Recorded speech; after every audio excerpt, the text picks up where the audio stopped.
ಕಾಂಗ್ರೆಸ್ನಲ್ಲಿ ಕಳೆದ 7 ದಿವಸಗಳಿಂದ ನಡೀತಾ ಇರುವಂತಹ ಕುರ್ಚಿ ಕಚ್ಚಾಟ ನಾನಾ ಆಯಾಮಗಳಲ್ಲಿ ಸಾಗ್ತಾ ಇದ್ದಾವೆ. ಇನ್ನೂ ಕೂಡ ಇದು ತಾಲೀಮು ಹಂತದಲ್ಲೇ ಇದೆ. ಈ ಕಡೆ ಒಂದು ಬಣ ರೆಡಿ ಆಗ್ತಾ ಇದೆ, ಆತ ಕಡೆಗೆ ಒಂದು ಬಣ ರೆಡಿ ಆಗ್ತಿದೆ. ಇದರ ನಡುವೆ ಸಂಧಾನ ನಡೀತಾ ಇದೆ.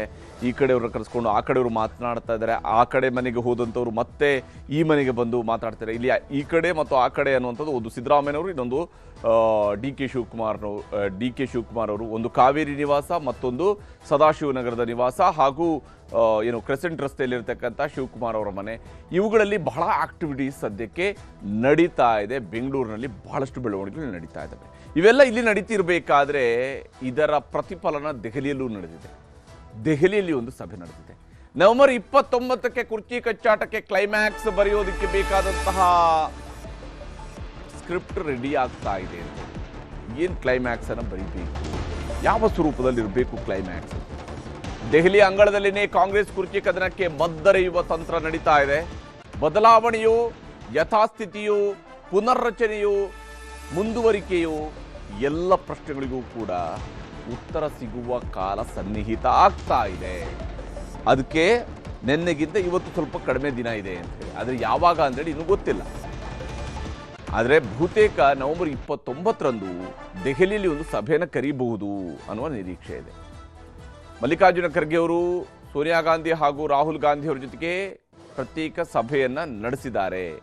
ಆ ಸಭೆಯಲ್ಲಿ ಬಹಳ ವಿವರವಾದಂತಹ ವಿವರಣೆಗಳನ್ನು ಕರ್ನಾಟಕದ ರಾಜಕಾರಣದ ಬಗ್ಗೆ ಅವರು ಕೊಟ್ಟಿದ್ದಾರೆ ಅನ್ನುವಂಥದ್ದು ಸದ್ಯಕ್ಕಿರತಕ್ಕಂತಹ ಮಾಹಿತಿ. ಇಲ್ಲಿ ನವೆಂಬರ್ 29 ಅನ್ನುವಂಥದ್ದು ದೊಡ್ಡ ಸಸ್ಪೆನ್ಸ್ನಿಂದ ಕೂಡಿದೆ. ರಾಜ್ಯ ಕುರ್ಚಿ ಕಚ್ಚಾಟದ ಸಂಧಾನಕ್ಕೆ ಮುಹೂರ್ತ ಫಿಕ್ಸ್ ಆಗ್ತಾ ಇದೆ. ಸಿದ್ದರಾಮಯ್ಯನವರು ಮುಂದುವರಿಬೇಕು, ಶಿವಕುಮಾರ್ ಅವರ ಪ್ರತಿಷ್ಠಾಪನೆ ಆಗಬೇಕು. ಇದು ನಿರ್ಧಾರ ಆಗುವಂಥದ್ದು ಬಾಕಿ ಉಳಿದಿದೆ. ಅದಕ್ಕೆ ಬೇಕಾದಂತಹ ಬಹಳಷ್ಟು ಬೆಳವಣಿಗೆಗಳು ದೆಹಲಿಯಲ್ಲಿ ಶುರುವಾಗಿದ್ದಾವೆ. ನವೆಂಬರ್ 29ರಂದು ಹೈಕಮಾಂಡ್ನವರು ಸಿಎಂ ಹಾಗೂ DCM ಅವ್ರನ್ನ ಕರೆದು ಸಂಧಾನವನ್ನು ನಡೆಸಬಹುದು. ಒಬ್ಬರಿಗೆ ರಾಜೀನಾಮೆಯನ್ನು ಕೊಡು ಅಂತ ಹೇಳಬೇಕು, ಇಲ್ಲ ಇನ್ನೊಬ್ಬರಿಗೆ ನೀವು ಸಮಾಧಾನದಿಂದ ಕಾಯಿರಿ ಅಂತ ಹೇಳಬೇಕು. ಆ ಕೆಲಸವನ್ನು ಮಾಡೋದಕ್ಕೆ ಈಗ ಹೈಕಮಾಂಡ್ ಮುಂದಾಗ್ತಾ ಇದೆ. ಅದರ ಪೂರ್ವಭಾವಿಯಾಗಿ ಬಿಕ್ಕಟ್ಟಿನ ಬಗ್ಗೆ ರಾಹುಲ್ ಗಾಂಧಿಗೆ ಮಾಹಿತಿಯನ್ನು ಮಲ್ಲಿಕಾರ್ಜುನ ಖರ್ಗೆ ಅವರು ನೀಡಿದ್ದಾರೆ. ರಾಜ್ಯ ಸರ್ಕಾರದಲ್ಲಿ ಎದುರಾಗಿರ್ತಕ್ಕಂತಹ ಬಿಕ್ಕಟ್ಟಿನ ಬಗ್ಗೆ ರಾಹುಲ್ ಗಾಂಧಿ ಅವರಿಗೆ ಫಸ್ಟ್ ಹ್ಯಾಂಡ್ ಇನ್ಫಾರ್ಮೇಶನ್ ತಲುಪಿದೆ. ಅದು ಮಲ್ಲಿಕಾರ್ಜುನ ಖರ್ಗೆ ಅವರು AICC ಅಧ್ಯಕ್ಷರ ಮೂಲಕವಾಗಿ ದೆಹಲಿಯಲ್ಲಿ ಸುಮಾರು 20 ನಿಮಿಷ ಕರ್ನಾಟಕದ ಬಗ್ಗೆ ಚರ್ಚೆಯನ್ನು ನಡೆಸಿದ್ದಾರೆ. ಉಭಯ ನಾಯಕರು ಸುಮಾರು 20 ನಿಮಿಷಗಳ ಕಾಲ ಚರ್ಚೆ ನಡೆಸಿದ್ದಾರೆ. ಇಬ್ಬರು ನಾಯಕರುಗಳು ಸೇರಿ ಎರಡೂ ಬಣಗಳ ಬಗ್ಗೆ ರಾಹುಲ್ ಗಾಂಧಿಗೆ ಖರ್ಗೆ ಅವರು ವಿವರಣೆಯನ್ನು ಕೊಟ್ಟಿದ್ದಾರೆ. ಎರಡೂ ಬಣಗಳ ಸ್ಥಿತಿಗತಿ ಹೇಗಿದೆ ರಾಜ್ಯದಲ್ಲಿ ಅನ್ನೋದರ ಬಗ್ಗೆ ಅವರು ತಿಳಿಸಿದ್ದಾರೆ ರಾಹುಲ್ ಗಾಂಧಿ ಅವರಿಗೆ. ಮತ್ತೆ ನಾಳೆ ಸಂಜೆ ಖರ್ಗೆ ಜೊತೆಗೆ ಸಮಾಲೋಚನೆಗೆ ರಾಹುಲ್ ಗಾಂಧಿ ನಿರ್ಧಾರವನ್ನ ತೆಗೆದುಕೊಂಡಿದ್ದಾರೆ. ನಾಳೆ ಸಂಜೆ ಮತ್ತೊಂದು ರೌಂಡ್ ಮಾತಾಡೋಣ, ಏನು ಮಾಡಬಹುದು ಅಂತೇಳಿ ನೋಡೋಣ ಅಂತ ಹೇಳಿ. ಯಾಕಂದರೆ ಒಂದು ಕಡೆಯಲ್ಲಿ ಸಿದ್ದರಾಮಯ್ಯನವರ ಬಣ, ಮತ್ತೊಂದು ಕಡೆಯಲ್ಲಿ ಶಿವಕುಮಾರ್ ಅವರ ಬಣ. ಶಿವಕುಮಾರ್ ಅವ್ರನ್ನೂ ಉಳಿಸ್ಕೊಳ್ಬೇಕು, ಸಿದ್ದರಾಮಯ್ಯನವರ ವಿಶ್ವಾಸವನ್ನ ಬೆಳೆಸ್ಕೊಳ್ಬೇಕು. ಇವೆರಡೂ ಕೂಡ ಕಾಂಗ್ರೆಸ್ ಹೈಕಮಾಂಡ್ಗೆ ಇರುವಂತಹ ಅನಿವಾರ್ಯತೆ. ಕರ್ನಾಟಕದಲ್ಲಿರ್ತಕ್ಕಂತಹ ಸರ್ಕಾರವನ್ನು ಸುಭದ್ರವಾಗಿಡುವಂತಹ ನಿಟ್ಟಲ್ಲಿ ನಾಯಕತ್ವ ಬದಲಾವಣೆ ಮಾಡಲಾಗುತ್ತಾ? ಸಿದ್ದರಾಮಯ್ಯನವ್ರನ್ನ ತೆಗೆದು ಅಲ್ಲಿ ಶಿವಕುಮಾರ್ ಅವರ ಪ್ರತಿಷ್ಠಾಪನೆ ಅಷ್ಟು ಸುಲಭದಲ್ಲಿ ಆಗೋಗ್ಬಿಡುತ್ತಾ? ಅಥವಾ ಸಚಿವ ಸಂಪುಟ ಪುನರ್ರಚನೆ ಮಾಡಿ ಹಾಲಿ ಮುಖ್ಯಮಂತ್ರಿಯವರನ್ನ ಹಾಗೆಯೇ ಕಂಟಿನ್ಯೂ ಮಾಡ್ಕೊಂಡು ಹೋಗುವಂತಹ ಕೆಲಸವನ್ನು ಮಾಡ್ತಾರಾ? ಈ ಕುತೂಹಲಕಾರಿ ಪ್ರಶ್ನೆಗಳು ಕೂಡ ಇರುವಂಥದ್ದು. ಮತ್ತು ಎಲ್ಲದಕ್ಕೂ ನವೆಂಬರ್ 29ರಂದು ಸ್ಪಷ್ಟತೆ ಸಿಗುವಂತಹ ನಿರೀಕ್ಷೆಯನ್ನು ಇಟ್ಟುಕೊಳ್ಳಲಾಗಿದೆ. ನವೆಂಬರ್ 29ರಂದು ಅದಕ್ಕೆ ಒಂದು ಸ್ಪಷ್ಟತೆ ಸಿಗುವಂತಹ ನಿರೀಕ್ಷೆಯನ್ನು ಇಟ್ಟುಕೊಳ್ಳಲಾಗಿದೆ. ನವೆಂಬರ್ 29ರಂದೇ ಅಂತಿಮ ನಿರ್ಧಾರ ಹೊರ ಬರಬಹುದು. ಈ ವಿಚಾರಕ್ಕೆ ಸಂಬಂಧಪಟ್ಟಂತೆ ಮಲ್ಲಿಕಾರ್ಜುನ ಖರ್ಗೆ ಅವರು ದೆಹಲಿಯಲ್ಲಿ ಮಾತನಾಡಿದ್ದಾರೆ. ಸೋನಿಯಾ ಗಾಂಧಿ ಅವರ ಜೊತೆಗೆ ರಾಹುಲ್ ಗಾಂಧಿ ಅವರ ಜೊತೆಗೆ ಚರ್ಚಿಸಿರುವುದರ ಬಗ್ಗೆಯೂ ಕೂಡ ಅವರು ಹೇಳ್ತಾ ಇದ್ದಾರೆ. ऐसे समस्याओं को हम सुलझाएंगे. हम हाईकमांड के लोग, मैं हूँ, हमारे राहुल जी हैं, हमारे नेता, श्रेष्ठ नेता सोनिया गांधी जी है. हम बैठ के सोच के उसको कुछ किस ढंग से क्या कर रहे हैं, कैसा चल रहा है, उसको क्या करना है, जो मेडिसिन देना है उस वक्त देंगे उसके तहत. ಇದಕ್ಕೇನು ಮದ್ದು ಕೊಡಬೇಕು ಅದನ್ನು ಕೊಡ್ತೀವಿ. ನಾನಿದ್ದೀನಿ, ರಾಹುಲ್ ಗಾಂಧಿ ಅವರಿದ್ದಾರೆ, ಸೋನಿಯಾ ಗಾಂಧಿ ಅವರಿದ್ದಾರೆ, ಈ ಸಮಸ್ಯೆನ ಬಗೆಹರಿಸ್ತೀವಿ. ಇದು ಮಲ್ಲಿಕಾರ್ಜುನ ಖರ್ಗೆ ಅವರ ವಿಶ್ವಾಸದ ಮಾತುಗಳು. ಆದರೆ ಇಲ್ಲಿ ನಡೀತಿರುವಂತಹ ಬೆಳವಣಿಗೆಗಳನ್ನು ಗಮನಿಸಿದಾಗ ವಿಶೇಷವಾಗಿ ಮಲ್ಲಿಕಾರ್ಜುನ ಖರ್ಗೆ ಅವರು ಒಂದು ಕಡೆಯಿಂದ ಹೇಳ್ತಾ ಇದ್ದಾರೆ, ನಾವು ಇಲ್ಲಿ ಕುಳಿತು ಚರ್ಚಿಸಿ ತೀರ್ಮಾನವನ್ನು ಕೈಗೊಳ್ತೀವಿ, ಹೈಕಮಾಂಡ್ ನಾಯಕರುಗಳು ಕುಳಿತು ತೀರ್ಮಾನವನ್ನು ಕೈಗೊಳ್ತೀವಿ ಅಂತೇಳಿ. ಆದರೆ ಕೇವಲ ಹೈಕಮಾಂಡ್ ನಾಯಕರು ಹೇಳಿದನ್ನಷ್ಟೇ ಅವರ ನಡುವೆ ನಡೆಯುವ ಸಭೆ ಮಾತ್ರ ಸಾಧ್ಯ ಆಗತ್ತಾ, ಸಾಕಾಗತ್ತಾ? ಅದು ಇಲ್ಲಿವರೆಗೆ ಹೇಗೆ ಕನ್ವೆ ಆಗುತ್ತೆ? ಬಹಳ ಕ್ರೂಷಿಯಲ್ ಇರುವಂಥದ್ದು ಅಲ್ಲೇನೆ, ಗಂಭೀರವಾಗಿರುವಂಥದ್ದು ಅಲ್ಲೇನೆ. ಇಲ್ಲಿ ಕುರ್ಚಿ ಕದನಕ್ಕೆ ಒಂದು ವಿರಾಮ ಹಾಡುವಂತಹ ಬೇಕಾದಂತಹ ರಣತಂತ್ರವನ್ನು ರೂಪಿಸಲಾಗ್ತಾ ಇದೆ. ಮತ್ತು ಇದರಲ್ಲಿ ಮುಖ್ಯಮಂತ್ರಿಯವರದೇ ಒಂದು ರಣತಂತ್ರ ಇದೆ, DK ಅವರ ಪವರ್ ಪ್ಲಾನ್ ಸಪ್ರೇಟ್ ಆಗಿದೆ. ಎರಡೂ ಕಡೆಗಳಲ್ಲಿ ಏನೇನು ನಡೀತಿದೆ ಅನ್ನೋದನ್ನು ನೋಡ್ತಾ ಹೋದಾಗ ವಿಶೇಷವಾಗಿ ಸಿದ್ದರಾಮಯ್ಯನವ್ರಿಗೆ ಇರುವಂತಹ ಒಂದು ವಿಶ್ವಾಸ ಏನಂತ ಹೇಳಿದ್ರೆ, ನಾನೊಬ್ಬ ಮಾಸ್ ಲೀಡರ್, ಕರ್ನಾಟಕದ ರಾಜಕಾರಣದಲ್ಲಿರುವಂಥ ಒಬ್ಬ ಮಾಸ್ ಲೀಡರ್, ಹೀಗಾಗಿ ನನ್ನನ್ನು ಅಷ್ಟು ಸುಲಭವಾಗಿ ಕೈ ಬಿಡೋದಿಲ್ಲ ಅನ್ನುವಂತಹ ನಂಬಿಕೆಯನ್ನು ಸಿದ್ದರಾಮಯ್ಯನವರು ಇಟ್ಕೊಂಡಿದ್ದಾರೆ.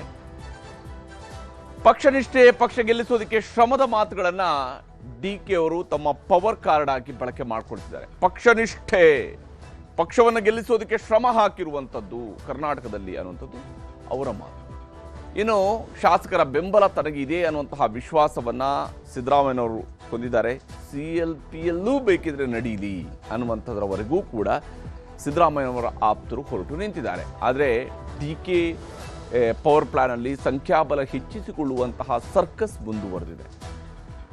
ಕರೆದಾಗ ಎಲ್ಲರೂ ಬರ್ತಾರೆ, ಅಧ್ಯಕ್ಷರು ಅನ್ನುವ ಕಾರಣಕ್ಕಾಗಿ, ಉಪಮುಖ್ಯಮಂತ್ರಿಗಳು ಅನ್ನೋ ಕಾರಣಕ್ಕಾಗಿ. ಆದರೆ ಕೈ ಎತ್ತುವ ಸಂದರ್ಭದಲ್ಲಿ ಯಾರ ಪರವಾಗಿ ಕೈ ಎತ್ತುತ್ತಾರೆ, ಯಾರಿಗೆ ಕೈ ಕೊಡ್ತಾರೆ, ಈ ಅನುಮಾನ ರಾಜಕೀಯದಲ್ಲಿ ಇದ್ದೇ ಇರುತ್ತೆ. ಇಲ್ಲಿ ಅಹಿಂದ ಬೆಂಬಲಕ್ಕಿರೋದೇ ದೊಡ್ಡ ಬಲ. ಇದು CM ಅವ್ರಿಗೆ ಇರುವಂತಹ ಶಕ್ತಿ, ಅಹಿಂದ ಬೆಂಬಲ ಸಿದ್ದರಾಮಯ್ಯನವ್ರಿಗೆ ಇದೆ.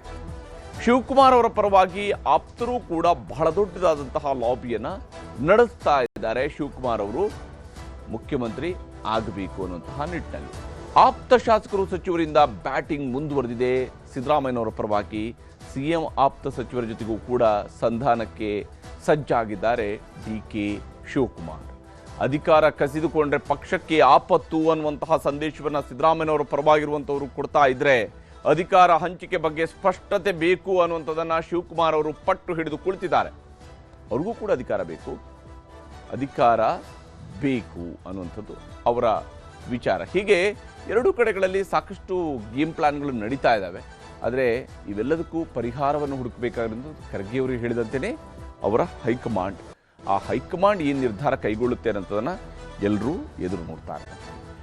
ನವೆಂಬರ್ 20ರ ನಂತರ ಶಿವಕುಮಾರ್ ಅವರ ಆಟದ ವಿಧಾನ ಬದಲಾಗಿದೆ. ಶಿವಕುಮಾರ್ ಅವರು ಪರ್ಟಿಕ್ಯುಲರ್ ಆಗಿ ತನ್ನ ಬೇಡಿಕೆಯನ್ನು ಈಡೇರಿಸಿಕೊಳ್ಳೋದ್ರ ಕಡೆಗೆ ಸ್ಪಷ್ಟ ಹೆಜ್ಜೆಗಳನ್ನು ಇಡ್ತಾ ಇದ್ದಾರೆ. ಅದಕ್ಕೆ ಬೇಕಾಗಿರ್ತಕ್ಕಂಥ ಎಲ್ಲ ಪ್ರಯತ್ನಗಳನ್ನು ಮಾಡ್ತಿದ್ದಾರೆ. 100% ಎಫರ್ಟ್ ಅಂತಿದೆಯಲ್ಲ, ಅದಕ್ಕಿಂತ ಮೀರಿದ ಎಫರ್ಟ್ ಹಾಕೋದಕ್ಕೆ ನಾವು ರೆಡಿ ಇರ್ತೀವಿ ಅಂತ ಹೇಳ್ತಾರಲ್ಲ, ಆ ರೀತಿ 100%ಗೂ ಮೀರಿದ ಎಫರ್ಟ್ ಅನ್ನು ಹಾಕ್ತಾ ಇದ್ದಾರೆ. CM ಸಿದ್ದರಾಮಯ್ಯನವರ ಗೇಮ್ ಬಹಳ ಸೈಲೆಂಟ್ ಆಗಿನೇ ನಡೀತಾ ಇದೆ. ರಾಜ್ಯ ರಾಜಕೀಯದಲ್ಲಿ ನಡೀತಿರುವಂಥದ್ದು ಮೇಲ್ನೋಟಕ್ಕೆ ಕಂಡಷ್ಟು ಸುಲಭದ ಚಿತ್ರಣಗಳಲ್ಲ ಅನ್ನುವಂಥದ್ದು ಪ್ರತಿ ಕ್ಷಣದಲ್ಲೂ ಕೂಡ ವ್ಯಕ್ತವಾಗ್ತಾ ಇರುವಂತಹ ಸತ್ಯ. CM ಕುರ್ಚಿ ಮೇಲೆ ಶಿವಕುಮಾರ್ ಅವರು ಕಣ್ಣಿಟ್ಟಿದ್ದಾರೆ. ಸಾಲು ಸಾಲು ಸಭೆಗಳನ್ನ ನಡೆಸ್ತಾ ಇದ್ದಾರೆ. ಆಪ್ತರ ಜೊತೆಗೆ ಸಭೆ, ಆಪ್ತರ ದೆಹಲಿ ಭೇಟಿ, ಮತ್ತೊಂದು ಸುತ್ತು ಸಭೆ, ಮತ್ತೆ ಸಿದ್ದರಾಮಯ್ಯನವರ ಆಪ್ತರನ್ನ ಕರೆಸಿ ಸಭೆ. ಹೀಗೆ ಶಾಸಕರು, ಸಚಿವರು ಎಲ್ಲರ ವಿಶ್ವಾಸ ಗಳಿಸೋದಕ್ಕೆ ಶಿವಕುಮಾರ್ ಅವರು ಹರಸಾಹಸ ಪಡ್ತಾ ಇದ್ದಾರೆ. ಸಿದ್ದರಾಮಯ್ಯನವರ ಆಪ್ತ ಸಚಿವ ಸತೀಶ್ ಜಾರಕಿಹೊಳಿ ಮೂಲಕ ಸಂಧಾನದ ಮಾತುಕತೆಯನ್ನು ಅವರು ನಡೆಸಿದ್ರ ಅನ್ನುವಂತಹ ಅನುಮಾನವೂ ಕೂಡ ಇದೆ. ಯಾಕಂದ್ರೆ ಸತೀಶ್ ಅವರು ಶಿವಕುಮಾರ್ ಅವರನ್ನ ಭೇಟಿ ಆಗುವಂತಲ್ಲಿ ವಿಶೇಷ ಏನು ಇಲ್ಲದೆ ಇರಬಹುದು. ಯಾಕಂದ್ರೆ ಅವರು ಒಂದೇ ಪಕ್ಷದಲ್ಲಿವರು, ಇವರು PCC ಅಧ್ಯಕ್ಷರು, ಅವರು ಮಂತ್ರಿಗಳು, ಇವರು ಉಪಮುಖ್ಯಮಂತ್ರಿಗಳು, ಅವರು ಮಂತ್ರಿ, ಈ ರೀತಿಯಾಗೆಲ್ಲ ಹೇಳ್ಕೊಳ್ಬಹುದು. ಆದರೆ ಅವರ ಕಳೆದ ರಾತ್ರಿಯ ಮೀಟಿಂಗ್ ಅನೇಕ ಕುತೂಹಲಗಳನ್ನು ಹುಟ್ಟು ಹಾಕಿತ್ತು. ಸಹಜವಾಗಿ ಏನು ಮಾತಾಡಿರ್ಬೋದು, ಯಾವ ವಿಚಾರ ಇರಬಹುದು, ಏನು ಮಾಡೋದಕ್ಕೆ ಅವರು ಹೊರಟಿದ್ದಾರೆ, ಈ ರೀತಿಯಾದಂತಹ ಅನೇಕ ಪ್ರಶ್ನೆಗಳಿದ್ದಾವೆ. ಇವರಿಬ್ಬರ ಮಾತುಕತೆಯ ಸಂದರ್ಭಕ್ಕೆ ಸಂಬಂಧಿಸಿದಂತೆ ಒಂದಿಷ್ಟು ಮಾಹಿತಿಯು ಕೂಡ ಲಭ್ಯ ಆಗ್ತಾ ಇದೆ. ಪೂರ್ತಿಯಾಗಿ ಎರಡೂ ಕಡೆಯವರು ಕೂಡ ಕನ್ಫರ್ಮ್ ಮಾಡ್ತಾ ಇಲ್ಲ. ಆದರೆ ಬಹುತೇಕ ಈ ಸ್ವರೂಪದಲ್ಲಿ ಮಾತುಕತೆ ನಡೆದಿದ್ದಾವೆ ಅನ್ನೋದಕ್ಕೆ ಸಂಬಂಧಪಟ್ಟಂತೆ ಒಂದಿಷ್ಟು ಅವರ ಆಪ್ತ ವಲಯದವರು ಹೇಳ್ತಾ ಇದ್ದಾರೆ. ಗಾಳ ಹಾಕಿ ಮೀನು ಹಿಡಿಯೋ ಕಲೆಯೂ ಕೂಡ ಗೊತ್ತು ಅಂತೇಳಿ ಶಿವಕುಮಾರ್ ಅವರು ಮೊನ್ನೆಷ್ಟೇನೆ ಹೇಳಿದರು, ಮತ್ಸ್ಯ ಮೇಳದಲ್ಲಿ ಹೇಳಿದರು. ಗಾಳ ಹಾಕಿ ಮೀನು ಹಿಡಿಯೋ ಕಲೆಯೂ ಕೂಡ ನನಗೆ ಗೊತ್ತಿತ್ತು, ಅದಕ್ಕೆ ತಾಳ್ಮೆ ಬೇಕು ಅಂತ ಹೇಳಿದರು. ಈಗ ಆ ತಾಳ್ಮೆಯೊಂದಿಗೇನೇ ಒಂದು ನಿಗೂಢ ನಡೆಯನ್ನು ಇಡೋದಕ್ಕೆ ಶಿವಕುಮಾರ್ ಅವರು ಮುಂದಾಗಿರುವಂಥದ್ದು ಸ್ಪಷ್ಟವಾಗಿ ಗೋಚರಿಸ್ತಾ ಇದೆ. ಯಾಕಂದ್ರೆ ಶಾಸಕರು, ಸಚಿವರು, MLCಗಳ ಸಭೆಯ ಬಳಿಕ ಇದೀಗ ಸಿದ್ದರಾಮಯ್ಯನವರ ಆಪ್ತರನ್ನ ಕರೆಸಿಕೊಂಡು ಸಭೆ ನಡೆಸ್ತಾ ಇದ್ದಾರೆ. ಸಿದ್ದರಾಮಯ್ಯನವರ ಮನೆಯಲ್ಲಿ ಜಾಸ್ತಿಯಾಗಿ ಕಾಣಸಿಗತಕ್ಕಂತಹ ಸಚಿವರುಗಳು, ದಿನ ಬೆಳಗಾದ್ರೆ ಸಿದ್ದರಾಮಯ್ಯನವರ ಪರವಾಗಿ ಮಾತನಾಡುವಂತಹ ಸಚಿವರುಗಳು, ಸಿದ್ದರಾಮಯ್ಯನವರ ಪರವಾಗಿ ವ್ಯೂಹ ರಚಿಸುವಂತಹ ಸಚಿವರುಗಳನ್ನ ಕರೆಸಿಕೊಂಡು ಶಿವಕುಮಾರ್ ಅವರು ಮಾತುಕತೆಯನ್ನು ನಡೆಸ್ತಾ ಇದ್ದಾರೆ. ಜಮೀರ್ ಅಹಮದ್ ಖಾನ್, ಸತೀಶ್ ಜಾರಕಿಹೊಳಿ ಇವರು ಕೂಡ ಶಿವಕುಮಾರ್ ಅವರ ಮನೆಗೆ ಹೋಗಿದ್ದಾರೆ. KJ ಜಾರ್ಜ್ ಅವರ ನಿವಾಸಕ್ಕೆ ಖುದ್ದು ಶಿವಕುಮಾರ್ ಅವರು ಭೇಟಿ ಕೊಟ್ಟಿದ್ದಾರೆ. ಇದೆಲ್ಲವೂ ಕೂಡ ಕಳೆದ 2 ದಿವಸಗಳಲ್ಲಿ ನಡೆದಿರುವಂತಹ ಬೆಳವಣಿಗೆಗಳು. ನಿನ್ನೆ ರಾತ್ರಿ ಸತೀಶ್ ಜಾರಕಿಹೊಳಿ ಜೊತೆಗೆ DK ಶಿವಕುಮಾರ್ ಅವರು ಚರ್ಚೆಯನ್ನು ನಡೆಸಿದ್ದಾರೆ. ಸತೀಶ್ ಜಾರಕಿಹೊಳಿ ಅವರ ಜೊತೆಗೆ DK ಶಿವಕುಮಾರ್ ಅವರು ಚರ್ಚೆಯನ್ನು ನಡೆಸಿದ್ದಾರೆ. ಸಹಜವಾಗಿಯೇ ಯಾಕಿರಬಹುದು, ಏನ್ ಮಾತಾಡಿರಬಹುದು ಈ ಇಬ್ಬರು ನಾಯಕರುಗಳು, ಸಾಹುಕಾರ್ ಜೊತೆಗೆ ಶಿವಕುಮಾರ್ ಅವರ ಮಾತುಕತೆ ಏನಾಗಿರಬಹುದು? ಈ ರೀತಿಯಾದಂತಹ ಕುತೂಹಲ, ಪ್ರಶ್ನೆ ಎಲ್ಲವೂ ಕೂಡ ಜನರಲ್ಲಿರುವಂಥದ್ದು. ವಿಶೇಷವಾಗಿ ನಿನ್ನೆ ರಾತ್ರಿ ಸತೀಶ್ ಜಾರಕಿಹೊಳಿ ಮತ್ತು ಶಿವಕುಮಾರ್ ಅವರು ಕೂತ್ಕೊಂಡು ಮಾತಾಡಿದಾಗ ಬೇರೆನ್ಯಾವುದೋ ವಿಚಾರಗಳ ಬಗ್ಗೆ ಮಾತನಾಡೋದಕ್ಕೆ ಸಾಧ್ಯ ಇಲ್ಲ. ರಾಜಕೀಯದ ಹೊರತಾದಂತಹ ವಿಚಾರಗಳ ಬಗ್ಗೆ ರಾಜಕಾರಣಿಗಳ ನಡುವೆ ಚರ್ಚೆ ಆಗೋದಕ್ಕೆ ಸಾಧ್ಯ ಇಲ್ಲ. ಒಂದಿಷ್ಟು ರಾಜಕೀಯದ ಚರ್ಚೆಗಳಾಗಿರುತ್ತೆ. ಅದರಲ್ಲಿ ವಿಶೇಷವಾಗಿ ಸಿದ್ದರಾಮಯ್ಯನವರ ವಿಚಾರದ ಬಗ್ಗೆಯೂ ಕೂಡ ಚರ್ಚೆಗಳಾಗಿದ್ದಾವೆ ಅನ್ನುವಂಥದ್ದು ಕಾಂಗ್ರೆಸ್ನ ಮೂಲಗಳಿಂದ ಸಿಗ್ತಾ ಇರುವಂತಹ ಮಾಹಿತಿ, ಕಾಂಗ್ರೆಸ್ನ ನಾಯಕರುಗಳ ಆಪ್ತ ವಲಯದಿಂದ ಸಿಗ್ತಾ ಇರುವಂತಹ ಮಾಹಿತಿ. ಮುಖ್ಯಮಂತ್ರಿ ಸ್ಥಾನ ಬಿಟ್ಟುಕೊಡುವಂತೆ CM ಮನವೊಲಿಸಿ, ಇದು ಶಿವಕುಮಾರ್ ಅವರು ಈ ಮಾತುಕತೆಯ ಸಂದರ್ಭದಲ್ಲಿ ಹೇಳಿದ್ದಾರೆ ಅಂತ. ಈ ವಿಚಾರಗಳ ಬಗ್ಗೆ ಶಿವಕುಮಾರ್ ಅವರು ಮಾತನಾಡಿದ್ದಾರೆ ಅಂತ ಹೇಳಿ. ಉಳಿದ ಅವಧಿಗೆ CM ಸ್ಥಾನ ಬಿಟ್ಟು ಕೊಡೋದಕ್ಕೆ ನೀವಾದ್ರೂ ಹೇಳಿ, ಮುಖ್ಯಮಂತ್ರಿಯವರಿಗೆ ನೀವಾದ್ರೂ ಕನ್ವಿನ್ಸ್ ಮಾಡಿ, ಈ ವಿಚಾರಗಳನ್ನು ಅವರ ಗಮನಕ್ಕೆ ತನ್ನಿ, ಮುಖ್ಯಮಂತ್ರಿ ಸ್ಥಾನವನ್ನ ಬಿಟ್ಟು ಕೊಡಬೇಕು. ಹಿಂದೆ ಮಾತುಕತೆ ಆಗಿತ್ತು, ಉಳಿದ ಅವಧಿಗೆ CM ಸ್ಥಾನವನ್ನ ಬಿಟ್ಟು ಕೊಡೋದಕ್ಕಾಗಿ ಹೇಳಿ, ಇನ್ನು ಉಳಿದಿರುವಂತಹ 2.5 ವರ್ಷಕ್ಕೆ ನನಗೆ ಮುಖ್ಯಮಂತ್ರಿ ಸ್ಥಾನವನ್ನು ಬಿಟ್ಟು ಕೊಡ್ಲಿ. ಸಿದ್ದರಾಮಯ್ಯನವರು ಪಕ್ಷಕ್ಕೆ ಬಂದಾಗಿನಿಂದಲೂ ಕೂಡ ಅಧಿಕಾರದಲ್ಲಿದ್ದಾರೆ. ಅವರು 2006ರಲ್ಲಿ ಕಾಂಗ್ರೆಸ್ಗೆ ಜಾಯಿನ್ ಆದಲ್ಲಿಂದಲೂ ಕೂಡ ಒಂದಿಲ್ಲ ಒಂದು ಅಧಿಕಾರದಲ್ಲಿದ್ದಾರೆ. ವಿಶೇಷವಾಗಿ ಕಳೆದ 16 ವರ್ಷಗಳಿಂದ ಅವರು CLP ಲೀಡರ್, ಕಾಂಗ್ರೆಸ್ ಶಾಸಕಾಂಗ ಪಕ್ಷದ ನಾಯಕ, ಸತತ 16 ವರ್ಷಗಳ ಕಾಲ ಸಿದ್ದರಾಮಯ್ಯನವರು. ಕಾಂಗ್ರೆಸ್ ಪಕ್ಷ ಎಲ್ಲವನ್ನೂ ಸಿದ್ದರಾಮಯ್ಯನವರಿಗೆ ಕೊಟ್ಟಿದೆ. ಅಂದ್ರೆ ಎಲ್ಲ ರೀತಿಯಾದಂತಹ ಪ್ರಾಮುಖ್ಯತೆ, ಎಲ್ಲ ರೀತಿಯಾದಂತಹ ಆದ್ಯತೆ, ಸರ್ವ ರೀತಿಯಾದಂತಹ ಗೌರವ ಇವೆಲ್ಲವನ್ನು ಕೂಡ ಕಾಂಗ್ರೆಸ್ ಪಕ್ಷ ಕೊಟ್ಟಿದೆ.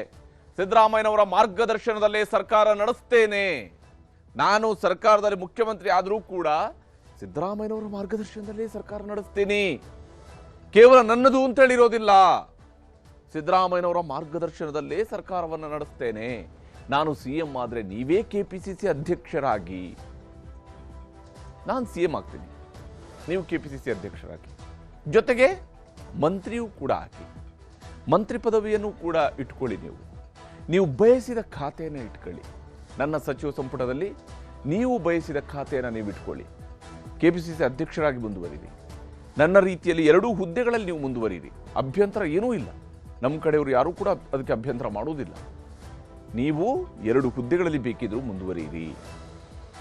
ಒಟ್ಟಾಗಿ ಮತ್ತೆ ಪಕ್ಷವನ್ನು ಅಧಿಕಾರಕ್ಕೆ ತರೋಣ. ಯಾಕಂದ್ರೆ ನಮ್ಮ ಗುರಿ ಒಂದೇ ಇರಬೇಕು, ಪಕ್ಷವನ್ನು ಮತ್ತೆ ಅಧಿಕಾರಕ್ಕೆ ತರುವಂಥದ್ದು. ನಾವೆಲ್ಲರೂ ಜೊತೆಯಾಗಿದ್ರೆ ಪಕ್ಷವನ್ನು ಮತ್ತೆ ಅಧಿಕಾರಕ್ಕೆ ತರೋದಕ್ಕೆ ಸಾಧ್ಯ ಇದೆ.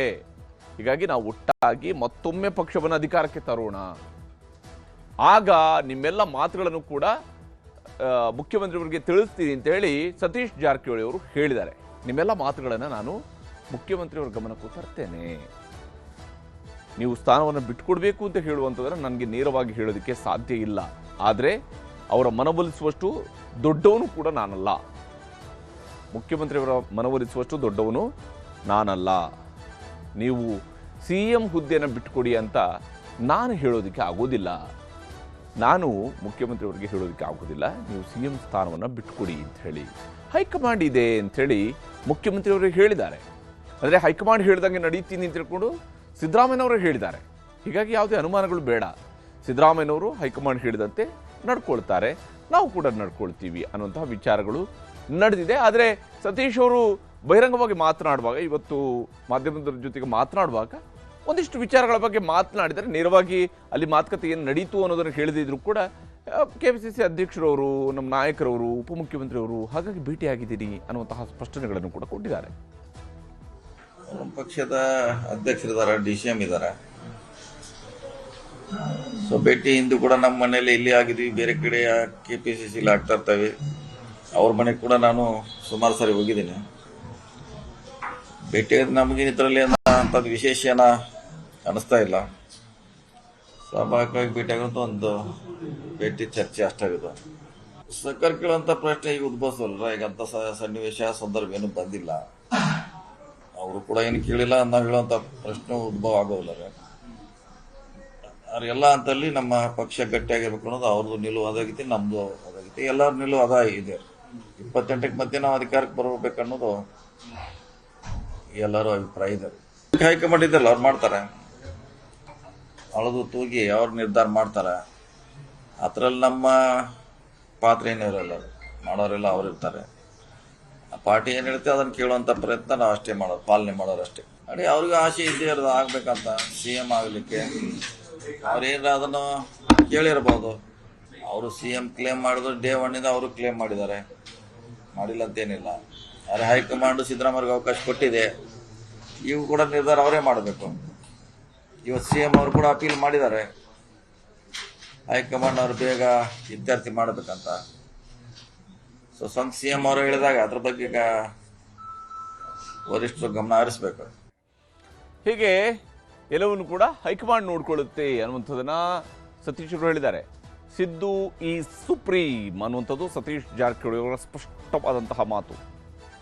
ಶಿವಕುಮಾರ್ ಅವರ ಜೊತೆಗಿನ ಸಭೆಯ ನಂತರವೂ ಕೂಡ ಸಿದ್ದರಾಮಯ್ಯನವರ ಪರವಾಗಿಯೇ ಸತೀಶ್ ಜಾರಕಿಹೊಳಿಯವರು ಬ್ಯಾಟ್ ಬೀಸ್ತಾ ಇದ್ದಾರೆ. ಸಿದ್ದರಾಮಯ್ಯನವರ ಪರವಾಗಿ ಮಾತಾಡ್ತಿದ್ದಾರೆ. ಶಿವಕುಮಾರ್ ಅವರ ಜೊತೆಗೆ ಮಾತುಕತೆ ನಡೆಸಿದ ನಂತರವೂ ಕೂಡ ಅವರ ನಿಲುವಿನಲ್ಲಿ ಯಾವುದೇ ಬದಲಾವಣೆಗಳಿಲ್ಲ. DKಶಿ ಜೊತೆಗಿನ ಮೀಟಿಂಗ್ ನಂತರವೂ ಕೂಡ ಸಿದ್ದರಾಮಯ್ಯನವರ ಪರವಾಗಿ ಸತೀಶ್ ಅವರು ಬ್ಯಾಟ್ ಬೀಸ್ತಾ ಇದ್ದಾರೆ. ಸಿದ್ದರಾಮಯ್ಯ ನಮ್ಮ ನಾಯಕ, ಈಗಲೂ ಮುಂದೂ ಅವರೇ ನಮ್ಮ ನಾಯಕರು ಅನ್ನುವಂತಹ ಮನವರಿಕೆಯನ್ನು ಮಾಡಿಕೊಡ್ತಾ ಇದ್ದಾರೆ. ಮತ್ತು ವಿಶೇಷವಾಗಿ ಸಿದ್ದರಾಮಯ್ಯನವರು ಕಾಂಗ್ರೆಸ್ಗೆ ಅನಿವಾರ್ಯ, ಅಗತ್ಯ ಮತ್ತು ಅವರು ಬಲ ಎಲ್ಲವೂ ಕೂಡ ಅವರೇ ಅನ್ನುವಂಥದ್ದು ಸತೀಶ್ ಅವರ ಸ್ಪಷ್ಟ ನಿಲುವು. ಅಷ್ಟಕ್ಕೆ ಸೀಮಿತ ಆಗಿಲ್ಲ. ಒಂದು ವೇಳೆ ಸಿದ್ದರಾಮಯ್ಯನವರು ನಿವೃತ್ತಿ ತಗೊಂಡ್ರು ಅಂದ್ರೂ ಕೂಡ ನಿವೃತ್ತಿ ನಂತರವೂ ಸಿದ್ದರಾಮಯ್ಯನವರ ಸೇವೆ ಕಾಂಗ್ರೆಸ್ಗೆ ಬೇಕಾಗಿದೆ. ಸಿದ್ದರಾಮಯ್ಯನವರಿಗೆ ನಿವೃತ್ತಿ ಎಂಬುದು ಇಲ್ಲ ರಾಜಕೀಯದಲ್ಲಿ ಅನ್ನುವಂಥದ್ದು ಸತೀಶ್ ಅವರ ಸ್ಪಷ್ಟವಾದಂತಹ ನಿಲುವು.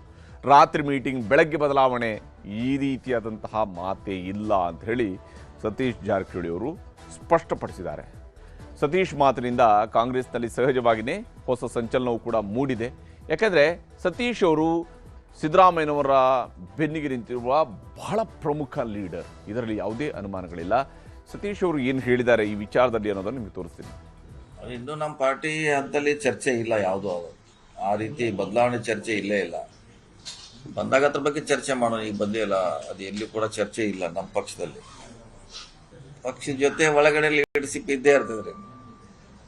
ಯಾವುದೇ ಪಕ್ಷದಲ್ಲಿ ಲೀಡರ್ನನ್ನ ಗುರುಸ್ಕೊಂಡಿರ್ತಾರೆ. ಹಂಗೆ ಕೂಡ ನಾವು ಸಿದ್ದರಾಮಯ್ಯ ಗುರುಸ್ಕೊಂಡಿದ್ವಿ. ಅದು ಹಿಂದೂ ಇದ್ದೇ ಇರ್ತದೆ, ಇವತ್ತು ಕೂಡ ಅದಿದ್ದೇ ಇರೋದು. ಅದರಲ್ಲಿ ಏನು ಬದಲಾವಣೆ ಇರೋಲ್ಲ. ಅಲ್ಲ, ಅವ್ರ ನೇತೃತ್ವ ಬೇಕಂತ ನಾವು ಕೂಡ ಹೇಳಿರಲ್ಲ. ಅವ್ರ ನಿವೃತ್ತಿ ಆದ ನಂತರ ಕೂಡ ಅವ್ರ ನೇತೃತ್ವ ಕಾಂಗ್ರೆಸ್ಗೆ ಅವಶ್ಯಕತೆ ಅಂತ ನಾವು ಹೇಳಿದ್ದೀವಿ. ಸುಮಾರು 1 ವರ್ಷದಿಂದ ಹೇಳಿದ್ದೀವಿ. ಈಗೂ ಅದನ್ನ ಕೆಲವರು ಹೇಳ್ತಿದ್ದಾರೆ, ನಾವು ಕೂಡ ಅದನ್ನ ಹೇಳಿದ್ದೀವಿ. ಅವರ ಸೇವೆ, ಅವರ ಸಪೋರ್ಟ್ ಪಾರ್ಟಿಗೆ ಮುಂದೆ ಕೂಡ ಇರ್ತದೆ. ಹೀಗೆ ಸತೀಶ್ ಅವರು ಯಥಾ ಪ್ರಕಾರ ಸಿದ್ದರಾಮಯ್ಯನವರ ಪರವಾಗಿ ಮಾತನಾಡಿದರೆ KN ರಾಜಣ್ಣ ಅವರು ಒಂದು ಟಾಂಗ್ ಕೊಟ್ಟಿದ್ದಾರೆ.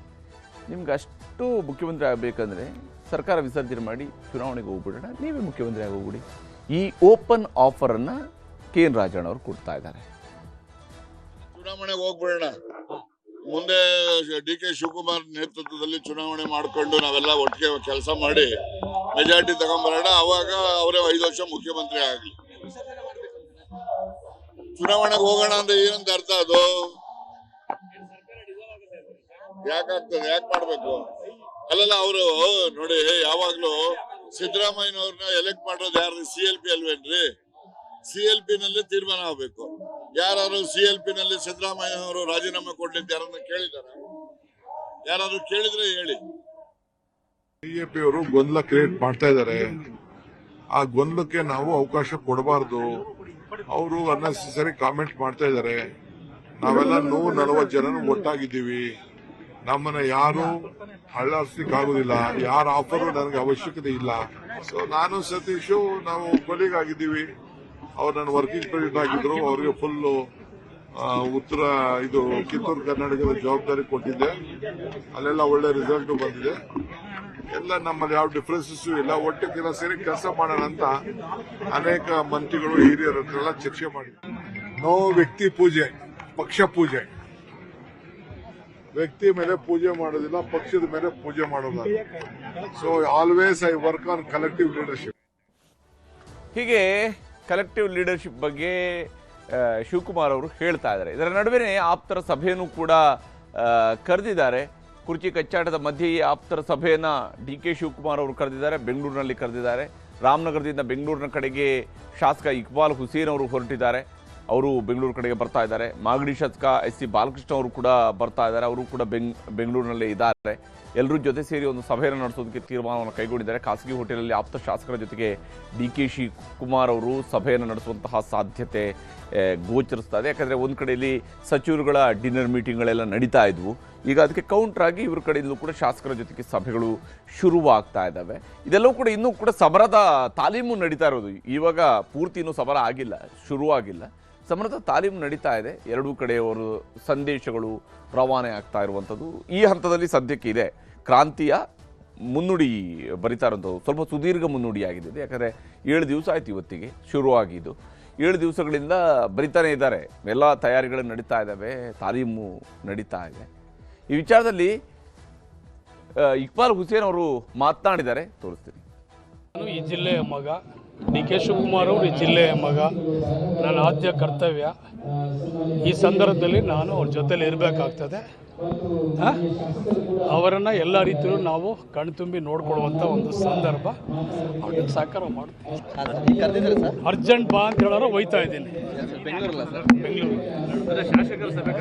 ಗೊತ್ತಿಲ್ಲ ನನಗೆ. ನೀನು ಅರ್ಜೆಂಟಾಗಿ ಬಾ ಅಂತ ಹೇಳೋರೆ. ಇಷ್ಟಕ್ಕೆ ಸೀಮಿತ ಆಗಿಲ್ಲ, ಇದು ಮುಂದುವರೆದು. ಇಕ್ಬಾಲ್ ಹುಸೇನ್ ಅವರು ಹೇಳ್ತಿದ್ದಾರೆ ಇನ್ನೊಂದು 2-3 ದಿವಸದಲ್ಲಿ ಸಿಹಿ ಸುದ್ದಿ ಸಿಗುತ್ತೆ ಅಂತೇಳಿ. ಆದರೆ ಸಿದ್ದರಾಮಯ್ಯ ಅವರು ಆಪ್ತರು ಹೇಳ್ತಿದ್ದಾರೆ ಇದು ಯಾಕೋ ಇವ್ರದ್ದು ಅತಿಯಾದಂಥ ಆತ್ಮವಿಶ್ವಾಸ ಆಗ್ತಾ ಇದೆ ಅಂತೇಳಿ ಅವ್ರಿಗೆ ಸಿಟ್ಟು ಬರ್ತಾ ಇದೆ. ಸಿಗುತ್ತೆ. ಅದೇ ನನಗೂ ಅದೇ ಸುದ್ದಿ ಬೇಕಾಗಿರೋದು. ಇನ್ನು 2-3 ದಿವಸದಲ್ಲಿ ಸುದ್ದಿ ಬರ್ತದೆ ಅಂತ ಹೇಳ್ತಾ ಇದ್ರೆ ನಾನು ಭಾಳ ಖುಷಿಯಾಗಿದ್ದೀನಿ. ಭಾಳ ಸಂತೋಷಪ್ಪ. ಈಗ ಇಕ್ಬಾಲ್ ಹುಸೇನ್ ಹೇಳ್ತಾರೆ ಅಂದರೆ ಭಾಳ ಸಂತೋಷ. ಅವರು 4 ಗೋಡೆಗಳ ಮಧ್ಯೆ ನಡೆದಿರೋದು ಅವ್ರಿಗೆ ಗೊತ್ತಿರೋಂಥ ವಿಚಾರ. ನಾನು ಅದ್ರಾಗಿಲ್ಲ. ಅದಕ್ಕೆ ಇದು ಇಲ್ಲದ ಕ್ವಶನ್ ಕೇಳಿದ್ರೆ ನಾವು ಏನು ಹೇಳೋಣ? ಈಗ ಅವ್ರಿಗೆ